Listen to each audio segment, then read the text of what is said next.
செய்வோம். இந்த நல்ல ஆண்டுகளை நல்ல வேலைக்காக உமக்கு நன்றி செலுத்துகிறோம். வேலையிலும் ஆண்டுகளை நாங்கள் உங்களுடைய வழிபாட்டை ஆண்டுகளை நாங்கள் நடத்தி வருகின்ற சூழலில் கடவுள் தாமே இந்த வழிபாடு முழுவதும் ஆட்கொண்டு எங்களை இது வழிநடத்தி வருகிற கிருபைக்காக நன்றி செலுத்துகிறோம். இந்த வேலையிலும் நாங்கள் ஒரு வார்த்தைகளுக்கு நேராக கடந்து செல்கிறோம். உடைய வார்த்தைகளில் எங்கள் உள்ளங்களில் நிறுத்தி உங்களுடைய வார்த்தையோடு எங்கள் வாழ்க்கையை அமைத்துக் கொள்ள கடவுள் திரும்பி கூறியிருக்கிறார். இதை வழிநடத்தும் பலப்படுத்துமாக எல்லாவற்றையும் இயேசு கிறிஸ்து மூலம் ஜெபிக்கிறோம் நல்ல பிதாவே. யாவரையும் மீண்டுமாக மகன் இயேசு கிறிஸ்துவின் திருப்பெயரினால் அன்போடு வாழ்த்துகிறேன், வரவேற்றுக் கொள்கிறேன். இந்த நாளில் கூட ஒரு சிறப்பு ஒரு இனத்தை அடையாளப்படுத்துகின்ற ஒரு நாளாக கூட நாம் ஒரு நாள் என்று கூட நாம் புரிந்து கொள்ளலாம். என்ன நாள் அது? என்ன இனம் அது? தமிழர்களின் இனம் அல்லது தமிழ் பேசுகின்ற பற்றாளர்கள் அல்லது தமிழகத்தில் வசிப்பவர்களுடைய இந்த தமிழர் தினம். அதனால் உங்களுக்கு மீண்டும் கூட என்னுடைய தமிழ் புத்தாண்டு நல்வாழ்த்துக்களை நாம் தெரிவித்துக் கொள்வதில் மிகுந்த மகிழ்ச்சி அடைகிறேன். குறிப்பாக இந்த சிறப்பு நாளில் ஆண்டவருடைய வார்த்தையை மத்தியில் பகிர்ந்து கொள்வதற்கு எனக்கு வாய்ப்பளித்த திருச்சபையுடைய ஆயர் அன்பு ஆயர் ஜெபமேரி அபிஷா அவர்களுக்கு என்னுடைய நன்றிகளை நான் தெரிவித்துக் கொள்கிறேன். இதனால் இந்த திருச்சபையுடைய செயலர் பொருளர் மற்றும் இருக்கிற அனைவருக்கும் உங்களுக்கும் கூட என்னுடைய அன்பின் வாழ்த்துதலை நன்றிகளை நான் தெரிவித்துக் கொள்கிறேன். இவ்வாறு இந்த நாளில் நமக்காக தெரிந்து கொள்ளப்பட்ட தலைப்பு என்ன தலைப்பு தெரியுங்களா? உயிர்த்தெழுந்து ஆண்டவரை பணித்தளத்தில் நல்லா உயிர்த்தெழுந்த ஆண்டவரை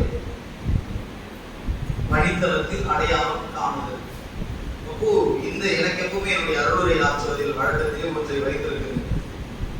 தலைப்பை தெளிவாக தெரிந்த பிற்பாடுதான் அருளைக்குள்ள போனோம். இயல்பாவே எனக்கு அந்த எக்ஸசிஸ்டிக்கல் அப்படின்னு சொல்லுவாங்க, பொருள் புள்ளுதல் முறை, அது மாதிரி எனக்கு இயல்பாவே அது மாதிரி அப்படின்றதே பழக்கம். தலைப்பு தெரிஞ்சுட்டா எல்லாம் எந்த வசனம் படிச்சாலும் அந்த ஆங்கிள் தான் தெரியும். இந்த வசனத்தை தனியாக படிச்சு தலைப்பை தனியாக படிச்சு சேர்த்து பார்க்க முடியாது, பிரச்சனையாகும். அதனால என்னுடைய வழக்கம் எப்பவுமே தலைப்பு என்னன்றதை புரிஞ்சுக்கலாம், அதுக்கப்புறம் வேணா பைபிளை போய் படிக்கலாம் அப்படின்னு சொல்லிட்டு இதில் பாருங்க, உயிர்த்தெழுந்த ஆண்டவரை யார உயிர்த்தெழுந்த ஆண்டவர். அப்ப இதுக்கு முன்னாடி இந்த ஆண்டவர் என்னாச்சு? ஒரு பாட்டு கேள்விப்பட்டிருக்கு. இயேசுவை வாழ்க்கையில் காட்டுங்களேன், பேச்சிலல்ல சேவிலல்ல, இயேசுவை வாழ்வோராய் காட்டுங்களேன், இயேசுவை வாழ்வோராய் காட்டுங்களேன். இயேசுவை இப்போ என்ன பாட்டது? இயேசுவை எதில் காட்ட சொல்லணும்? ஆனா இன்னைக்கு தலைப்புல என்ன சொல்லி உயிர்த்தெழுந்து, ஆமா இது ஒரு பிரச்சனை இருக்குதா இல்லையா? இப்போ இயேசுவை வாழ்க்கையில் காட்டுக்கு நாம் பாடுறோம். ஆனா இன்னைக்கு தலைப்பு என்ன கொடுத்துருக்கிறாங்கன்னா, உயிர்த்தெழுந்த ஆண்டவரை எங்க காட்டணும்? வீட்டுல கிடையாது, ரோட்ல கூட கிடையாது, எங்க காட்டணுமா? பணித்தளத்துல காட்டு அப்படின்னு சொல்றாங்க தலைப்பு. இப்போ இது உயிர்த்தெழுந்த ஆண்டவர். அப்போ இயேசுவை காட்டாம உயிர்த்தெழுதல ஸ்பெசிபிக்கா காட்டியிருக்கிறாங்க. ஏன் ஒரு அடுத்தவங்களுக்கு உயிர்த்தெழுந்த ஆண்டவர் சொல்லி நம்ம காட்டிருக்கிறாங்க? நமக்கு ஒரு சந்தேகம் அல்லது ஒரு எண்ணம் ஓட்ட எனக்கு எழுந்தது. ஒருவேளை அதை நான் உங்களுக்கு திணிக்க விரும்புகிறேன். எனக்கும் கூட அப்போ உயிர்த்தெழுந்த ஆண்டவரை பணித்தளத்தில் காட்டுங்க அப்படின்னு சொல்லும்போது ஏதோ ஒன்று உயிர்த்தெழுந்த ஆண்டவரிடத்தில் ஏதோ ஒரு சிறப்பு இருக்குது.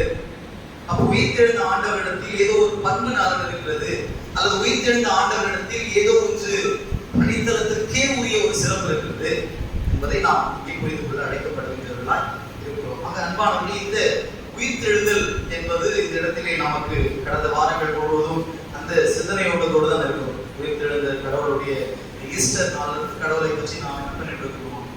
பேசிட்டு வரவில்லை. அப்போ இந்த உயிர்த்தெழுந்த ஆண்டவர் என்பதை இந்த இயேசு இந்த உலகத்தில் வாழும் பொழுது எல்லாரோடும் கூட இயல்பாக வாழக்கூடிய ஒரு மனிதராக இருந்தார். எல்லாரோடும் கூட இப்போ அதற்கு ஆதாரமாக இன்றைக்கு நாம் படிக்கின்ற பகுதியிலே ஒரு எடுத்து வாசி 21 நான் 5ஆம் வசனம் வாசிங்க. யோவான்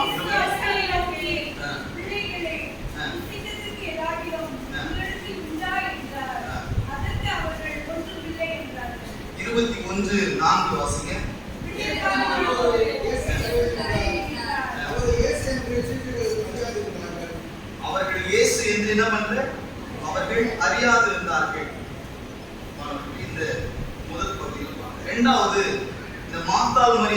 யோவான் 20ஆம் அதிகாரம்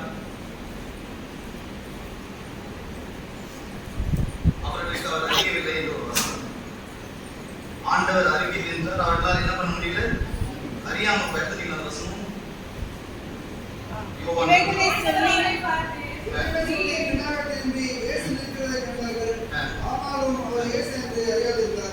இந்த பகுதியில முதல் வசனத்துல இயேசு என்று என்ன பண்ணல, அறிந்து கொள்ளல. இரண்டாவது மார்த்தா மரியாதை என்ன பண்ணல, இயேசு என்று அறிந்து கொள்ளல. யோவான் 24ஆம் அதிகாரத்தில் எடுத்து பண்ணீங்கன்னா எம்மாவூர் சீடர்கள் நடந்து கொண்டு போயிருப்பாங்க. 24 15ஆம் வசனம். போஜனம் பண்ணின பின்பு இயேசு சீமோன் பேதுருவை நோக்கி, யோவான் 24:16.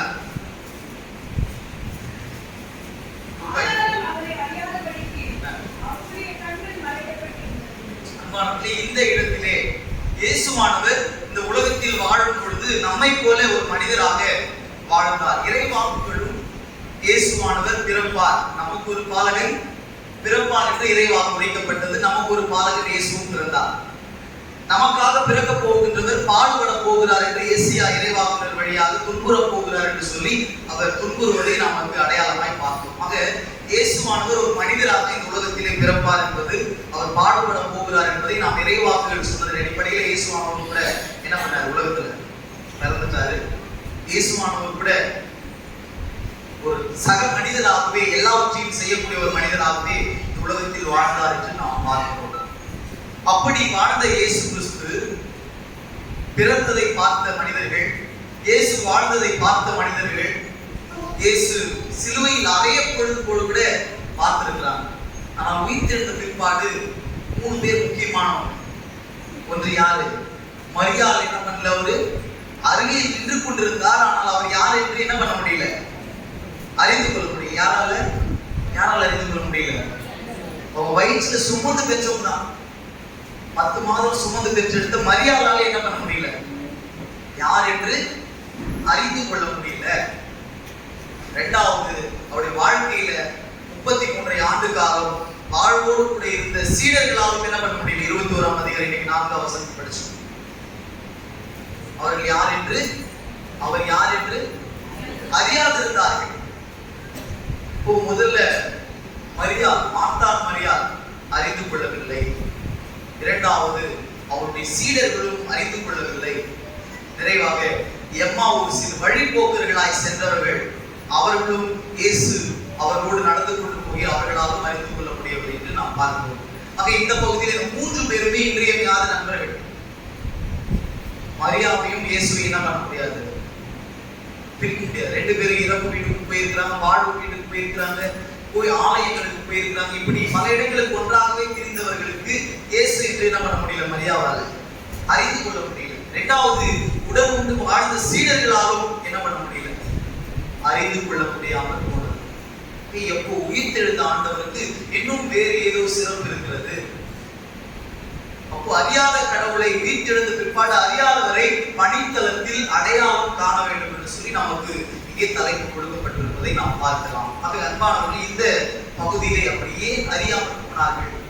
ஏனென்று சொன்னா இயேசுவின் வாழ்க்கையிலே எல்லா நிலைகளிலும் உடன் இருந்தவங்க, எல்லா நிலைகளிலும் கூட இருந்தவங்க. ஆனா இயேசு உயிர்த்தெழுந்த பிற்பாடு மாத்திரம் என்ன பண்ண முடியல, இயேசுவை அறிய முடியாமல் போச்சு. ஒருவேளை மார்க்கு 16ஆம் அதிகாரத்துல சொல்லுவாரு, அவர் மறுரூபமாக்கப்பட்டிருந்தார். என்னது, எப்படி இருந்துச்சு, மறுரூபமாக்கப்பட்டிருந்தனால அவரால் என்ன பண்ண முடியல, அறிய முடியல. நமக்கு ஒரு நியாயத்தை சொன்னாலுமே கூட, ஆனா இயேசாமி தோமாவுக்கு காட்டும் பொழுது என்ன பண்றாரு, அந்த சிலுவையில் அரைச்சாங்க பாத்தியா, அந்த இயேசுதான் நான் உங்க கூட வாழ்ந்த பாத்தியா, அந்த இயேசுதான் நான்.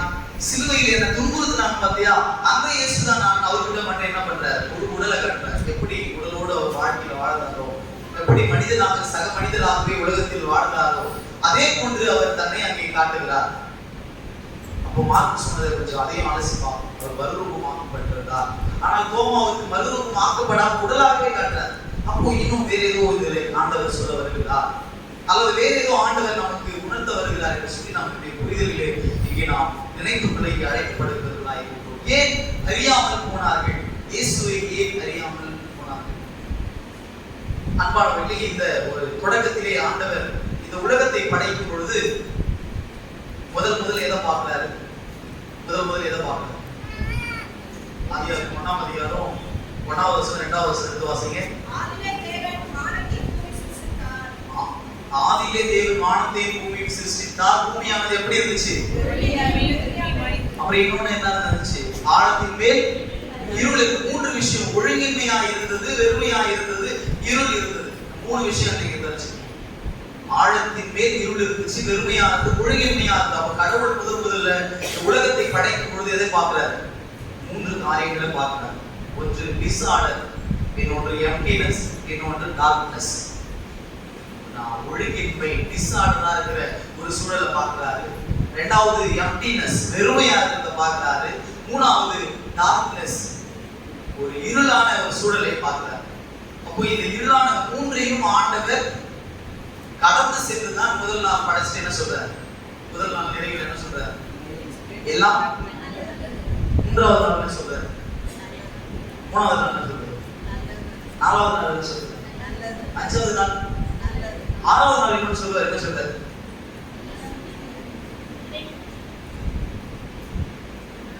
மிகவும் நல்லதுக்கும் மிகவும் நல்லது வித்தியாசம் இருக்கு இல்லையா?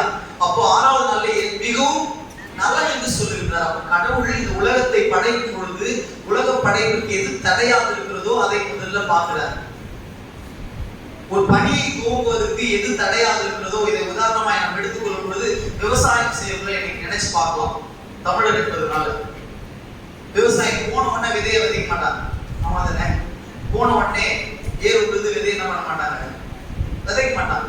போன உடனே வயல்வெளியை பார்ப்பாங்க. வயல்வெளியை பார்த்துட்டு அதுல என்ன இருக்குது, கற்கள் இருக்குதா, அப்புறம் புற்கள் இருக்குதா, எல்லாத்தையுமே அதை சரி பண்ணிட்டு தான் அப்புறம் என்ன பண்ணுவாங்க? விதை விதைப்பாங்க. அப்போ கடவுளும் கூட இந்த உலகத்தை படைக்கின்ற பொழுது, உலகத்தை விதைக்கின்ற பொழுது என்ன பண்றார்? முதலில் எல்லாவற்றையும் பார்க்கிறார். எது தடை என்பதை பார்க்கிறார். அந்த தடையை ஆண்டவர் சரி செய்து பிற்பாடுதான் முதல் நாளிலே படைக்கிறார். அதுவும் அவருடைய விருப்பம் போலவே படைக்கிறார். மலைகள் எல்லாம் ஒரு இடத்தில் இணைய வேண்டும், நீரெல்லாம் ஒரு இடத்தில் இணைய வேண்டும், பறவைகள் எல்லாம் ஒரு இடத்தில் இருக்க வேண்டும், காட்டு விலங்குகள் எல்லாம் ஒரு இடத்தில் இருக்க வேண்டும், ஊர்வன இருக்க வேண்டும், பரப்பன இருக்க வேண்டும் என்று ஆண்டவர் இந்த உலகத்தை பார்த்து பார்த்து பார்த்து பார்த்து அவர் எவ்வளவு ரசிக்க முடியுமோ, எவ்வளவு அந்த படைப்பை எல்லாம் அவர் மக்களுக்கு கொடுக்க வேண்டும் என்று நினைக்கிறாரோ அதன் அடிப்படையில அழகாக இந்த உலகத்தை ஆண்டவர் படைத்திருக்கிறார். இப்போ வேணா நமக்கு இங்க இண்டஸ்ட்ரி வந்ததுனால அந்த அழகு பார்க்க முடியாம போயிடலாம். ஏரியை பார்க்க முடியாது. குளம்னா கம்மாய் என்னன்னு தெரியாது. அம்மாவுக்கு கம்மாயின்னு ஒன்று இருந்துச்சு, குளம்னு ஒன்று இருந்துச்சு. உங்களுக்கு தெரியுமா? தெரியல. எனக்கு எப்படி அம்மாவுக்கு தெரியுறாங்க. அது மாதிரி குளங்கள், ஆறுகள், இந்த ஊத்து தண்ணின்னு சொல்லுவாங்க. ஒரு ஊத்து வந்துட்டே இருக்கும், பொங்கிட்டே இருக்கும். அப்ப இது எல்லா அழகையும் நாம் பார்க்காமல் இழந்து விட்டோம். இப்போ கடவுள் இந்த உலகத்தை படைக்கும் பொழுது இன்னைக்கு நாம மலைகளை தேடி போறோம். ஏழைகள் ஊட்டி என்ற இடத்துலாம் போறோம். மலைகள் இன்னைக்கு சயின்ஸ் எஜுகேஷன் மாதிரி ஒரு பார்வையாகிவிட்டது. இல்ல, இன்னைக்கு லேக் என்பது ஒரு சிறப்பாக போய் கண்காட்சியாக மாறிவிட்டது. கடவுள் அதை படைக்கும் போது இயல்பாகவே அதனோடு தன் வாழ்க்கையை இணைத்து வாழக்கூடிய அளவிற்கு எல்லாத்தையும் அருகில் தான் வச்சார். பழத்தை பக்கத்துல தான் வச்சார். சாப்பிடலாம், எடுத்து சாப்பிடலாம். 4 நதிகளை உன் அருகிலே ஓட வைத்தார். பாலும் தேனும் ஓடுகின்ற ஒரு இடத்தை படைக்கின்ற போது கடவுள் படைத்தார் என்று நாம் பார்க்கிறோம். ஆக இப்படி உலகத்தை வணைந்து படைத்த ஆண்டவர், நம்ம இடத்தில் கொடுத்த ஆண்டவர், அப்போ 6வது நாளும் என்ன பண்றாரு? யாரை படைச்சார்? 6வது நாள் யாரை படைச்சார்? அப்போ இத்தனை நாள் படைச்சதை விட இது எல்லாமே அழகுதான். நம்ம பார்வைக்கு எல்லாமே அழகு. செடி அழகு, மரம் அழகு, இந்த பறவைகள் அழகு, விலங்குகள் அழகு, எல்லாமே அழகுதான். எல்லாம் நல்லதுன்னு சொன்னார். ஆனா 6வது நாள் படைக்கும்போது மட்டும் கொஞ்சம் கூடுதலா, ஆங்கிலத்தில் அந்த வார்த்தை உடனே வரல. அதை நவுன் சொல்லுவாங்க, அதுக்கு ப்ரோனோன் பெயர் சொல், அடைமொழி ஒரு சொல்லுவார், இணைப்பாங்க. ஆங்கில டீச்சர் கரெக்ட் பண்ணி. அப்போ இந்த இடத்துல அவர் என்ன பண்ண, ஒரு சிறப்பை மிக நல்லது என்று சொல்லி ஆண்டவர் அங்கே யாரை படைச்சிருக்கிறார்? மிக நல்லது யாரை படைச்சிருப்பாரு? மனிதரை படைத்த பிற்பாடுதான் மிகவும் நல்லது என்று ஆண்டவர் சொல்வதை நாம் பார்க்கலாம். அப்போ இந்த இடத்திலே இந்த இந்த படைப்புகளுக்கு எல்லாம் அழகு சேர்க்கின்ற ஒரே ஒருவர் யாரு? மனிதர் தான். ஏனென்று சொன்னால் அந்த மனிதர் யாருடைய சாயலில் படைக்கப்பட்டவர்கள்? அவருடைய சாயலில், கடவுளுடைய சாயலில் படைக்கப்பட்டதினால் இந்த படைத்தவரை நாம் பெற்றிருக்கிறோம். படைப்பாற்றலை நமக்கு கொடுத்திருக்கிறார். படைக்கின்ற வாக்கியத்தை நமக்கு கொடுத்திருக்கிறார். மற்றதெல்லாம் படைக்கப்பட்டது, மற்றதெல்லாம் அவர் சொல்ல சொல்ல உருவானது. ஆனால் படைத்தவருடைய உயிர் மூச்சையே நமக்கு என்ன பண்ணிருக்கிறார்? அப்ப நாமும் கூட இணைந்து படைப்பாளர்கள், co-creator அப்படின்னு சொல்லுவாங்க. நாமும் உடன் படைப்பாளர்களாய் இருக்கிறோம். அன்பானவர்கள், இப்பேற்பட்ட வாக்கியத்தை பெற்ற பிள்ளைகளாய் ஆண்டவர் நம்மை தெரிவு செய்திருக்கிறார். ஆனால் இன்றைக்கு இந்த co-creator என்றதை விட நாம் அதை மாறி போயிடுச்சு. வேட்டையாடுகின்ற, எல்லாவற்றையும் சுயநலமாக்குகின்ற ஒரு சூழலுக்குள் தள்ளப்பட்டிருப்பதை நாம் பார்க்கலாம். மற்றதெல்லாம் அதோட பணி அதை செஞ்சிருந்தாரு. அம்மா வேலை, சூரியன் அந்த வேலை கரெக்டாக செஞ்சது. காலையில் அதுக்கு தெரிஞ்சது 5 மணி ஆச்சுன்னா நம்ம ஒதுக்கணும், அதுக்கு தெரியுது. நிலாவுக்கு தெரியுது, நைட் ஆச்சுன்னா நம்ம வரணும்னு அதுக்கு தெரியுது. மழைக்கு தெரியுது, வெயில் வந்து பூமி உஷ்ணம் ஆயிடுச்சு, மழை வரணும் அதுக்கு தெரியுது. இல்லை மரத்துக்கு தெரியுது, காத்து நம்ம வீசணும்னு தெரியுது. மகரந்த சேர்க்கைக்கும் தேனீக்களுக்கும் தெரியுது. நம்ம இனப்பெருக்கம் செஞ்சதான் என்ன மக்களால் சுவாசிக்க முடியும் அதுக்கு தெரியுது. அப்போ மற்ற ஜீவராசிகள் எல்லாம் நல்லதுன்னு சொன்னதெல்லாம் இன்னைக்கு என்ன ஆயிடுச்சு? குட் மார்க் போட்டதெல்லாம் நல்ல வேலை செய்யுது, வெரி குட் போட்டோம்னா எல்லாரும் நல்லா ஆயிடுச்சு. அப்படிதானே? ஸ்கூல்ல சில பேர் அப்படிதான் நல்லா படிச்சுட்டு இருப்பாங்க. குட் மார்க் போட்டு அவங்களை என்கரேஜ் பண்ணி வெரி குட் போட்டு தூக்கி வச்சுன்னா அடுத்த எக்ஸாம் வரும்போது என்ன பண்ணுவோம்? அப்படி விட்டுருவோம். அம்மாவே அவனுக்கு திமிர ஏறி போச்சு, வெரி குட் போட்டதப்போ அவங்க திரும்பி என்ன பண்ணுவாங்க? அது மாதிரி இந்த பகுதியில் கூட நாம் மனிதர்களை எல்லாவற்றையும் படைக்கக்கூடிய ஒரு பாக்கியத்தை ஆண்டவர் கொடுத்தாரு.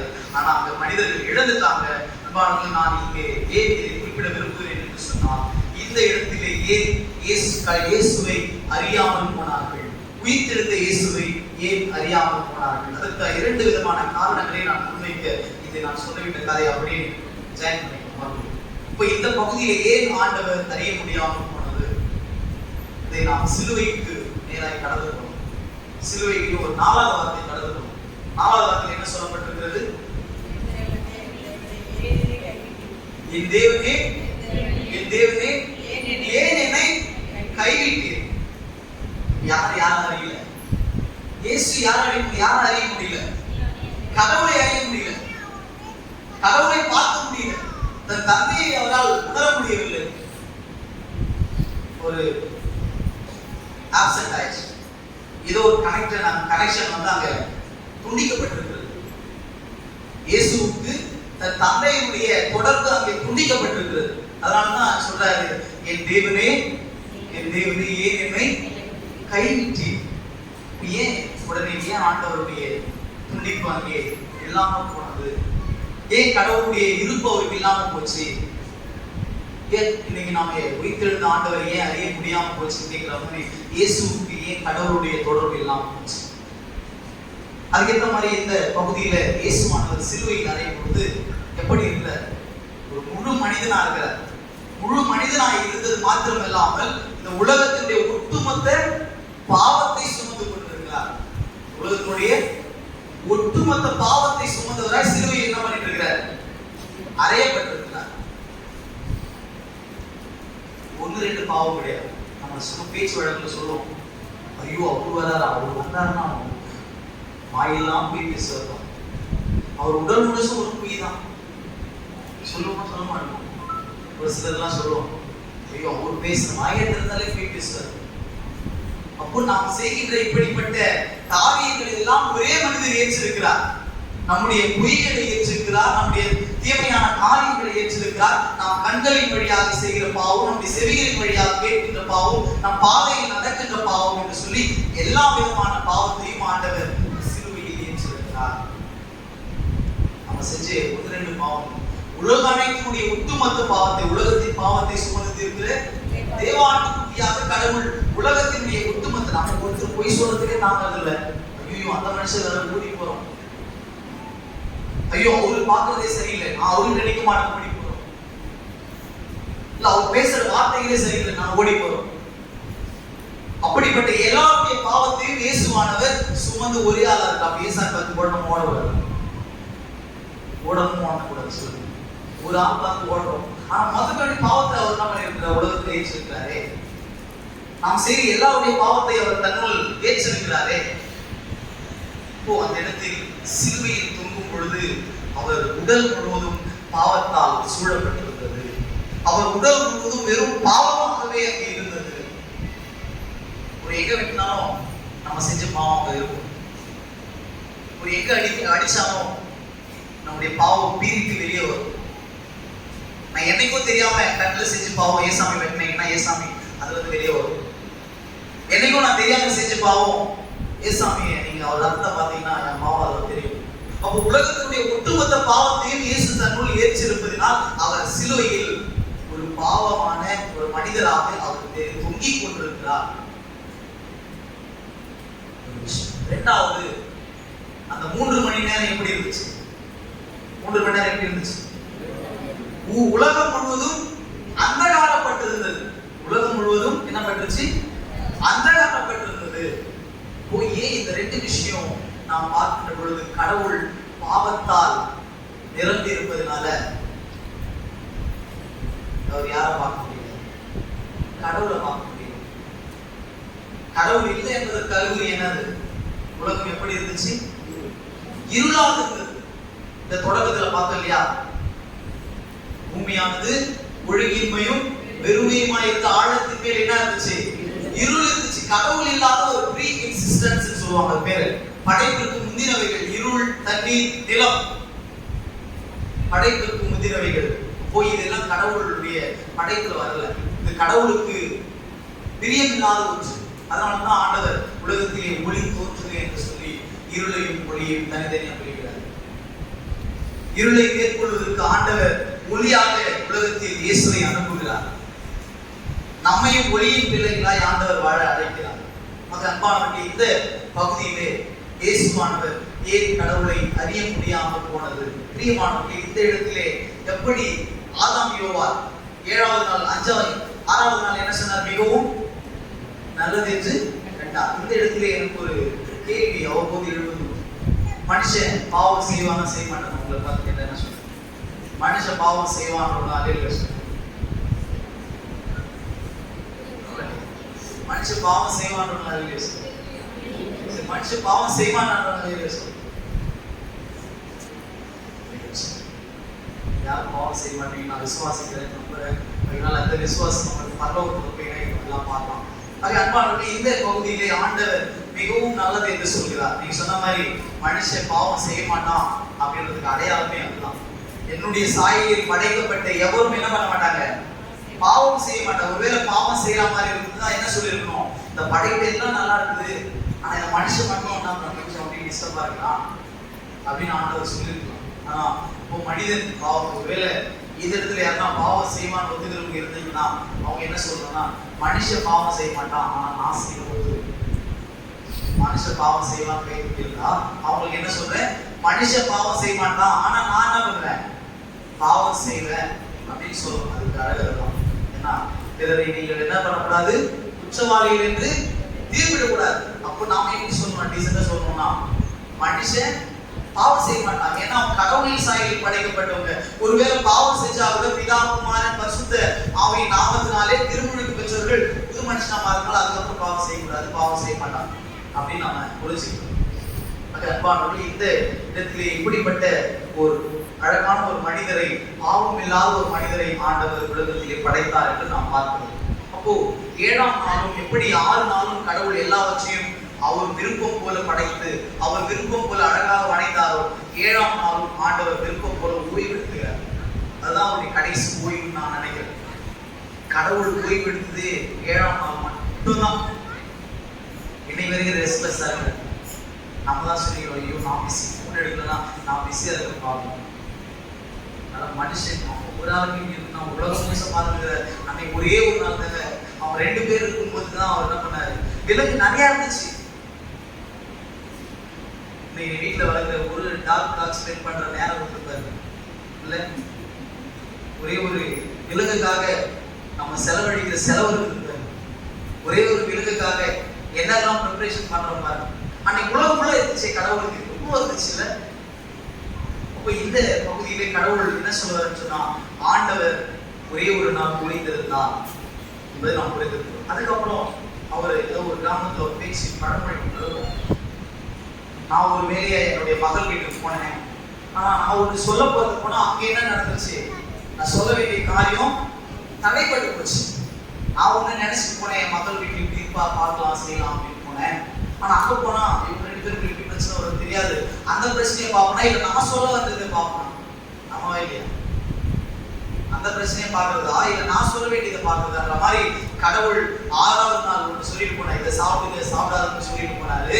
7வது நாள் போனா அவர் ஏதோ ஒன்று சொல்ல போறார், ஏதோ ஒன்று சொல்ல போறார். ஏன்னு சொன்னா அவர் 6 நாள் வாழ்வதற்கான கட்டளையை கொடுத்திருக்கிறார், எப்படி வாழணுன்ற வாழ்க்கை நெறிமுறையை கற்றுக் கொடுத்திருக்கிறார். செய்யுங்க செய்யாதீங்க, சாப்பிடுங்க சாப்பிடாதீங்க கற்றுக் கொடுத்திருக்கிறார்.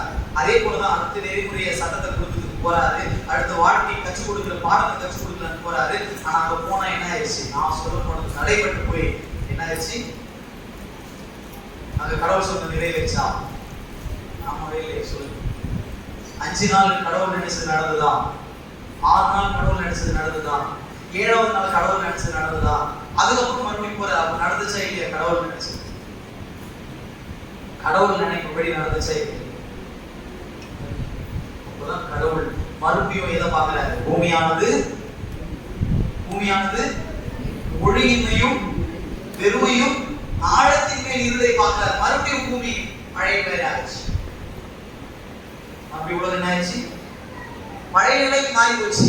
ஏதேன் தோட்டத்தில் இருந்த மக்கள் யாரை பார்க்க முடியாம போயிட்டாங்க, எங்க போயிட்டாங்க, கடவுளை விட்டு ஏதேன் தோட்டத்தில் வெளியேற்றப்பட்டார்கள், கடவுளுடைய பிரசன்னத்தில் இருந்து தள்ளப்பட்டார்கள், ஆண்டவரோடு வாழக்கூடிய பாக்கியத்தை இழந்து விட்டார்கள், ஆண்டவரோடு கூட இசைந்து அவர் முகமுகமாய் சந்திக்கின்ற பாக்கியத்தை இழந்து விட்டார்கள். எல்லாவற்றையும் பெற்றுக்கொள்ளக்கூடிய புத்திர சூயாத்தை பெற்றிருந்த பிள்ளைகள் இழந்து விட்டார்கள். எதனால? கீழ்ப்படியாமை என்ற ஒரு பாவத்தினால் அவர்கள் பல பாவங்கள், கீழ்ப்படிதல் மாத்திரமல்ல பல பாவங்களை நாம் சொல்லலாம், அவர்கள் அங்கே இழந்தபடியினால் ஆண்டவரை விட்டு வெளியே போனாங்க.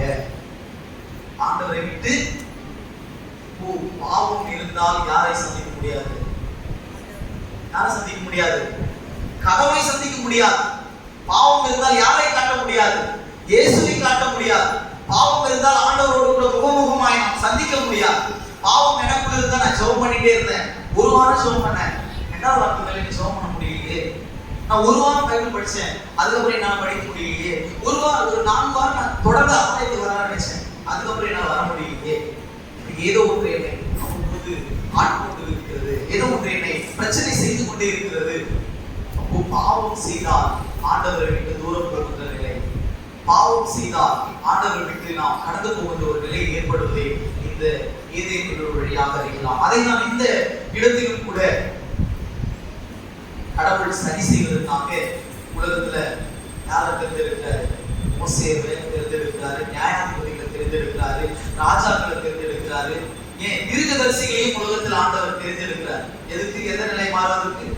பழைய நிலை ஏதேன் தோட்டத்தை மாற்றுவதற்கு, பழைய ஏதேன் தோட்டத்திற்குள் வெளியேற்றப்பட்ட கடவுள் எப்பவுமே என்ன இருக்கிறவராகவே கடவுள் இருக்கிறார். ஆனா வெளியேற்றப்பட்டது யாரு? நாம வெளியேறணுமா இல்ல கடவுள் வெளியேற்கிறாரா? நாம தான் வெளியேறோம், கடவுள் இருக்கிறவராகவே இருக்கிறார். வெளியேற்றப்பட்டது யாரு? நம்ம தான். நம்முடைய பாவம் நம்மை கடவுள் இருந்து வெளியே பிரிச்சிருச்சு, நம்முடைய செயல்பாடு நம்மை கடவுளிடமிருந்து பிரித்து எடுத்து விட்டது. அப்போ இந்த பகுதியிலே கடவுள் இப்பொழுது இருக்கின்றவராகவே இருக்கிறார், ஆனால் அவர்களால் அறிய முடியாமல் போனது என்பதை நாம் பார்க்கலாம். இந்த இடத்திலே அப்போ எல்லா இறைவாக்கினர்களை கொண்டு சொல்லி பார்க்கிறாரு, நியாயாதிபதிகளை கொண்டு சொல்லி பார்க்கிறாரு, ராஜாக்களை கொண்டு சொல்லி பார்க்கிறாரு. மனுஷன் என்ன பண்ற மாதிரி தெரியல, மனம் திரும்பி வரா மாதிரி தெரியல. அதனாலதான் கடவுள் இந்த உலகத்திலே யாரை உலகத்தில் அனுப்புறாரு? ஆதியிலே என்ன இருந்துச்சு? வார்த்தை என்ன இருந்துச்சு? அந்த வார்த்தை எங்க இருக்குது? தேவனிடத்தில் இருந்துச்சு. எந்த வார்த்தை சொல்லுங்க? ஒரு நாள் கொண்டு போனார்ல ஒரு வார்த்தை, ஒரு நாள் எடுத்து போனாரு. 7வது நாளுக்கு அப்புறம் ஒரு வார்த்தை எடுத்து போனாரு. நான் சொல்ல வந்தது என்ன ஆயிடுச்சு? தடைபட்டு போச்சு. ஏன் தடைபட்டு போச்சு? மனிதன் பாவத்தோடு இருப்பதனால் கடவுளுடைய வார்த்தை ஏற்பதற்கு தகுதியற்றவனாய் மாறி மனிதன் கீழ்ப்படியாமை என்ற பாவத்தை அவனுக்குள் இருந்தபடினால் ஆண்டவருடைய கடவுளுடைய வார்த்தையை ஏற்பதற்கு அவன் உள்ள மிக வாசற்படியில் நின்று கதவை தட்டுகிறேன், ஒருவனின் சத்தத்தை கேட்டு கதவை திறந்தால் ஒரு வாசலில் நின்ற சொல்ல முடியும். 6வது நாள் மனுஷனோடு இருந்த ஐக்கியம், 6வது நாள் மனுஷனோடு இருந்த முகமுகமான சந்திப்பு துண்டிக்கப்பட்டு கடவுள் சொன்ன வார்த்தையை அவன்தான் அதை இன்செப்ட் பண்றாரு. கடவுள் ஆதியில வார்த்தை இருந்துச்சுப்பா, நான் சொல்ல வந்த வார்த்தை அதெல்லாம், அந்த வார்த்தை ஏன் கூட தான் இருந்துச்சு, ஆனா மனுஷன் எடுத்துட்டாங்க. அவங்க சொல்லி சொல்லி பார்க்கல. சயின்ஸ் எஜுகேஷன்ல ஸ்கூல்லாம் பார்த்தீங்கன்னு சொன்னா ஒன்று பண்ணுவோம், கை தட்டினா லைட் எரிச்சு பார்த்துருக்கீங்களா? ஒருவேளை அது 90களில் அழகாக சொல்லலாம், 90s கிட்ஸ் தான் பார்க்குறாங்க, பண்ணாங்களா எனக்கு தெரியல. ஸ்கூல்ஸ் எஜுகேஷன் லைன்ல போனீங்கன்னா கை தட்டினா என்ன ஏரியும்? கை தட்டினா அந்த எக்ஸ்பெரிமெண்ட் பார்த்துருக்கீங்களா? அவன் ப்ராக்டிக்கலா தியரிட்டிக்கலா கொடுக்க மாட்டாங்க பேப்பர். ஏன்னா தியரிட்டிக்கலா கொடுத்தா நம்ம என்ன பண்ணிடுவோம், அப்படியே வடை கொடுத்தாங்கன்னா வடைக்கு எண்ணெய் வந்து நெக்ஸ்ட் பேப்பர் வச்சு போடுவோம் இல்லையா? பொடிய முட்டை கேட்கற மாதிரி தொடர்ந்து வரான்னா இவனால சோதனை வரைக்கும் சாவடிச்சு. அது மாதிரி அப்போ இந்த இடத்துல ஆண்டவர் அந்த இடத்துக்கு பார்க்கும்போது இயேசுவானவர் ஆதியில இருந்த ஒரு வார்த்தை. எவ்வளவு சொல்லி சொல்லி பார்த்தாரு, மனுஷன் கேட்கிற மாதிரி இல்ல. அதனால் அந்த எப்படி அந்த பிராக்டிக்கலா அந்த பையன் பண்ணி காட்டுறாங்களோ, தியரிட்டிக்கலா படிக்க மாட்டாங்க. அதனால பிராக்டிக்கலா அது இதுதான் ரெசிஸ்டர், இதுதான் கெபாசிட்டர், இதுதான் பல்பு, இதுதான் சுவிட்ச் அப்படின்னு சொல்ற மாதிரி இயேசுவானவர் நான் சொல்ல வந்த வார்த்தை இதுதான் என்று சொல்லி அந்த வார்த்தை என்ன ஆயிடுச்சு? அந்த வார்த்தை என்னாச்சு? பைபிள்ல படி. யோவான் 1:14 என்ன சொல்றாங்க? ஆதியிலே வார்த்தை இருந்தது, அந்த வார்த்தை தேவனிடத்தில் இருந்தது. 14 அந்த வார்த்தை என்னாச்சு? மாம்சமாயிடுச்சு.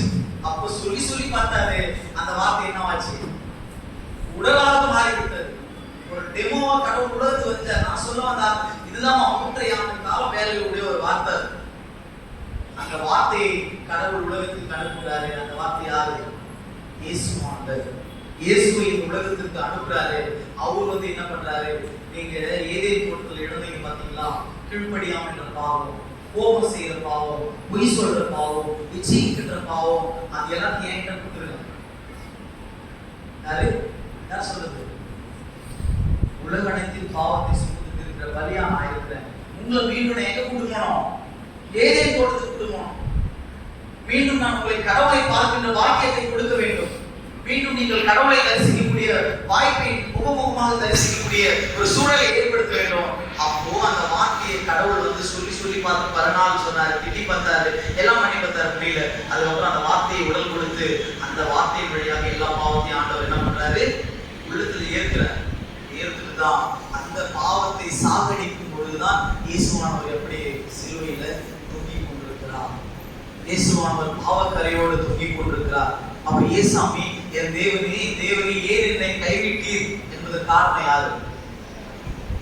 ஏசாமி காரணமா? என் தேவனே ஏன் என்னை கைவிட்டது காரணம் யாரு? நம்முடைய பாவத்தை அவர் ஏற்றதுனால யாரை பார்க்க முடியல. நம்ம எப்படி கடவுளை பார்க்காம இருக்கணுமோ அந்த பார்க்காம இருக்கு. நானே எழுந்து சார்ஜர் இருக்குதான் பார்க்கணும். பர்சன்டேஜ் நான் நிறைய நாள் ஏமாந்து சார்ஜர் போட்டு சுவிட்ச் போடாம தெரியுமோ காலையில் ஒரு பாயிண்ட் போயிடுது மறுபடியும் சார்ஜ். ஐயோ நான் நைட் சோமான தூங்கிட்டேன், காலைல வருத்தப்படுறதே கிடையாது. எனக்கு வருது. ஐயோ இன்னைக்கு கடவுள் எனக்கு என்ன வசனம் சொல்றாரு, இன்னைக்கு யாருக்கா மெசேஜ் பண்ணிக்கிறாங்களா? நல்ல செய்தி வந்துருக்குதா? இந்த இப்போ பேட்டி நியூஸ் ஒன்று வந்துச்சு. அது முன்னாடி பார்த்தாலே இந்த ராசிக்காரர்களுக்கு ஒட்ட போகுது பணம் முன்னாடியே வச்சிடலாம். அதை பார்க்கறதா இந்த பைபிள் எடுத்துக்கலாம். இப்படி நாம் உலகத்திற்குள் இந்த இடத்திலே நாம் எப்படி யாருக்கு முன்னுரிமை அளிக்கின்றோம் என்பதை இந்த இடத்திலே உலகத்தினுடைய பாவத்தை இயேசு சுமந்தவராய் அங்கே காட்சி அளித்ததுனால யாரை பார்க்க முடியாம போயிடுச்சு? கடவுளை தரிசிக்க முடியாம போயிடுச்சு. இன்னைக்கு நாம் கூட அதிகாலை எழுந்த உடனே அப்புறம் பாட்டுல சொல்லி கொடுத்தாங்க, அதிகாலையில் அறிவை உணர்த்தும் அன்போடு இயேசு தினம் தேற்றுவார். காலை பாட்டு தெரியும் நினைக்கிறேன். அவன் இதில் இருக்குது அந்த பாட்டு. பாட்டு மாறி போச்சு. கிருபதான் வந்துருச்சு. ஏன் தலை தெய்வம்லாம் வந்துச்சு. இப்படி எப்படி காலத்துக்கு ஏதாவது பாட்டுலாம் மாறி போய் நம்ம வாழ்க்கை முறையை மாத்திட்டாங்க. பைபிள் எடுத்த காலமை அன்னைக்கு ரொம்ப பயமா இருந்துச்சுன்னா எங்க தலைமாட்டு பைபிள் என்ன பண்ணிட்டு இருக்கும், தலைமாட்டுல இருக்கும். நீங்க தலைமாட்டுல என்ன இருக்கு சொல்லு, உண்மையா சொல்லு. தலைமாட்டுல என்ன இருக்கு? செல்போன்ல வைக்காது, வீடியோ போட்டாங்க. அதுக்கும் செல்போன் வச்சுதான் தலைமாட்டுல வச்சுதான் போல என்ன பண்ண பாதிக்குன்னு சொல்லிட்டாங்க. நாம அப்படி ட்ரை பண்ணி இப்ப என்ன பண்ணிட்டோம், எங்க தூக்கி போட்டு என் கால் மாட்டில் போட்டோம். அதனால வாங்குறது எதில் வீடியோ போட்டான்னா மறுபடியும் எங்க வெளில வச்சு நினைக்கிறேன். அப்போ இன்னைக்கு காலம் மாறி இப்படி கடவுளை நாம் என்ன பண்ணிட்டு பிரிக்கின்ற அளவுக்கு அநேக சூழல்கள் உருவாக்கி இருப்பதை நாம் பார்ப்போம். அப்போ கடவுளோடு கூட நெருக்கமா இருக்கணும்னு சொன்னா ஒருத்தன் ஜோம் பண்ணியிருக்கான், ஒருத்தன் ஆண்டவரை நோக்கி ஜோம் ரொம்ப நெருக்கடி ஆயிடுச்சு, கடவுளுக்கே நெருக்கடி. இவனை எப்ப பாரு என்ன நோக்கி நோக்கி எது கேட்டாலும் ஜோம், நடந்து போன ஜோம் பண்றான், பேசினா ஜோம் பண்றான், சாப்பிட்டா ஜோம் பண்றான், தூங்கினா ஜோம் பண்றான். இவன் என்ன ஜோம் பண்ணி எனக்கு சாகடிக்கிறேன், டயர்ட் ஆகுறேன் அப்படின்னு சொல்லிட்டு கடவுள் ஒரு நாள் வந்து ஏப்பா உனக்கு என்னதான் வேணும்னு சொல்லுங்க, நான் ரொம்ப டார்ச்சர் பண்றேன், தாங்கவே முடியல, உன்னை மட்டும் பார்க்க முடியாது, என்ன பண்ண முடியாது. உலகத்துக்கு நிறைய பேருக்கு அவனா நீ பாட்டி எப்பா பாரு கடவுளை கடவுளை கடவுளை கூப்பிடுதே, என்னதான் பிரச்சனை சொல்லு அப்படின்னு கடவுளை வந்து கேட்டாங்க. என்ன வேணும்? நான் சொன்னா சாமி நீ நோய் வருது, என் நோய்க்கு நான் ஹாஸ்பிட்டல் போனேன், மருந்து கொடுத்தாங்க, மாத்திரை கொடுத்தாங்க. ஒரு 15 நாள் கழிச்சு வாங்கன்னு சொன்னாங்க. அப்போ போனேன், இந்த மாத்திரைக்கு பதில் அந்த மாத்திரையை போடுன்னு சொன்னேன், என் நோயை பார்க்க போயிட்டு. என்னது இந்த மாத்திரை சாப்பிட்டேன்னா இன்னொரு மாத்திரை சாப்பிடணும்னு சொல்றாங்க. ஆமாவே இல்லையா? ஆமாவே இல்லையா? இந்த மாத்திரையை சாப்பிட்டா இன்னொரு மாத்திரை சாப்பிடணும்னு சொல்றாங்க. அது மாத்திரை கொடுக்குறதா எனக்கு கொடுக்குறதா சொல்லுங்க? எனக்கு கொடுத்தது ஒரே மாத்திரை, அது ஃபர்ஸ்ட் டைம் கொடுத்துருதான், மற்றதெல்லாம் மாத்திரைக்கு மாத்திரை தான். அதை போட்டா அது சைடு எஃபெக்ட், அதை போட்டா அது சைடு எஃபெக்ட். அப்போ மாத்திரைக்கு மாத்திரை தான் கொடுத்துருக்கிறாங்க, எனக்கு ட்ரீட்மெண்ட் சாப்பிடல, அதனால எனக்கு இந்த உலகத்துல பயமானது சாமி. மாத்திரை சாப்பிட்டு என்னால சாப்பிட முடியாது. மாத்திரை சாப்பிட்றதுக்கு முன்னாடி ஒரு 80% ஒரு 50% தான் நோய் இருந்துச்சு. இந்த மாத்திரையை சாப்பிட்டு மொத்த % நோயா போச்சு. அதனால நான் சாப்பிடும் போதே செத்துடணும், சரி தூங்கும் போதே செத்துடணும் அப்படின்னு ஒரு வாக்கியத்தை போடு. ஒரு நாள் உனக்கு கெச்சனை பத்தியா, இதுதான் காரணம். நான் தூங்கும் போதே என்ன பண்ணேன், தூங்கும் போதே செத்துறதுக்கு நான் ஒரு வாக்கியத்தை குடு சாமி அப்படின்னு சொல்லிட்டு கடவுள்கிட்ட கேட்டான். அவர் சொன்னார், இது மாதிரி நிறைய பேர் சாப்பிட்றாங்க, பெரிய விஷயம் இருக்கும், இது மாதிரி நிறைய பேர் சாகுறாங்க, பெரிய விஷயம் நீங்க செத்துருவா அப்படின்னு சொல்லிட்டு இடத்துல வாக்கியத்தை கடவுள் கொடுத்துட்டு எக்ஸ்பிரஸ் வேகத்துல கடவுளும் பயமா நட்பாரு. இவங்க உடனே சாமி சாமி கொடுக்குறான். அந்த சாகத்துக்கான வரத்தையே கேட்டு இதுக்கு மேல நீங்க உலகத்துல இருந்து என்ன பண்ண சொல்லு, இதுக்கு மேல வேற என்ன செத்து போயிட்டு இதுக்கு மேல என்ன இல்ல சாமி. இன்னொரு வாக்கியம் உலகத்துல பேசினேன், எனக்கு வாழ்க்கையில தூங்காம இருக்கிறதுக்கு ஒரு வரத்தை கொடுக்கிற மாதிரி. என்னது தூங்காமல் இருக்கிறதுக்கு ஒரு வரத்தை கொடுக்கு. கடவுளையே அவன் திசை திருப்பி பார்க்கக்கூடிய அளவுக்கு அவன் விசுவாசம் இருந்துச்சான்.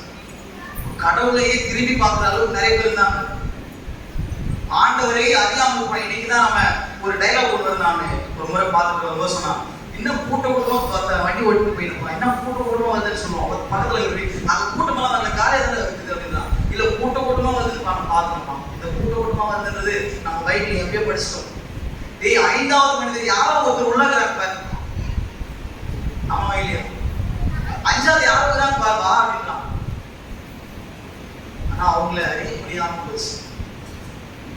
ஆண்டவரின் அருகில் தான் இருக்கிறார், எப்பொழுது நான் பாவம் செய்யணும்னு யார் அறியப்படல. கடவுளுக்கு கண்ணு இல்லையான்னு சொல்ற பாத்தியா? அப்ப நான் தான் கண்ணு இல்லை, கடவுளுக்கு என்ன இருக்குது? கண்ணு இல்லை. அன்பானவர்களே, இந்த பகுதியிலே நாம் நிறைவாய் கடந்து செல்கிற பொழுது ஆண்டவர் இந்த இடத்தில் பாவத்தை அவர் ஏற்றதினால் மனிதரோடு மனிதராக பார்க்க முடிஞ்சது. இயேசு அவர் நம்ம மாதிரி சுத்தத்தினால அவர் கூட போக முடிஞ்சது, அவர் கூட பேச முடிஞ்சது, வாழ முடிஞ்சது, அவர் எங்க போறாங்கலாம் பார்க்க முடிஞ்சது. ஆனா அவர் அந்த சிலுவையில பாவத்தை சாகடிச்ச பிற்பாடு அவர் எந்த நிலைக்கு மாற்றப்படுறாரு? மீண்டும் ஏதேன் தோட்டத்தில் பார்த்த கடவுளாய்